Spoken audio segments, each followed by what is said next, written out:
From Wish TV, this is the Indiana Latino Expo, presented by Indiana Funeral Care. It is National Hispanic Heritage Month, and over the next few weeks, we'll be highlighting stories that represent or impact the Latino community here in Indianapolis. This week, we talk about why representation matters even in the classroom. That's why the Mind Trust is taking the first steps in creating a school focused on providing that for Latino students. News 8's Katira Winfrey reports. Organizers say the Latino population continues to grow, and in our Indianapolis public schools, Latinos make up more than 30% of the student body. But very rarely do they have teachers who look like them, speak their language, and are able to navigate potential cultural differences. Indianapolis is considered a diverse place to live. That same diversity is represented in the thousands of students who go to our schools. And our city, our state, and our country for too long has not prioritized ensuring that our educators reflect the rich diversity of our students.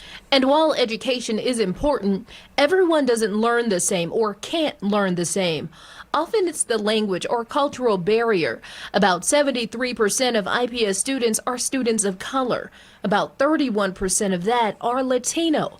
Most of their teachers are white. And it's not that white educators can't do a great job with students of color, but what we know from research and lived experience is that kids need to see windows and mirrors. They need to see themselves in their educators.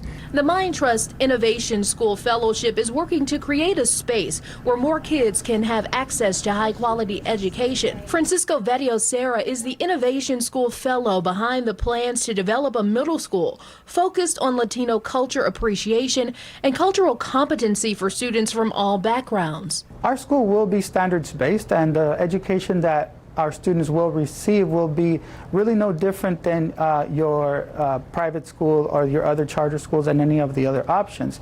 The difference here will be that we will be culturally responsive to the needs of all students. With roughly 20 years in education, he knows the value of a move like this, and it's important to take skills students may already have, like speaking a different language, and leverage that. Speaking another language is seen as a detriment to the student, where in fact we believe it is an asset. It's going to take about a year and a half to get the school open. So far, they haven't nailed down a location, but plan to put it in an area with a high Latino concentration. Reporting in the studio, Katira Winfrey, Wish TV, wishtv.com, and follow us on Facebook.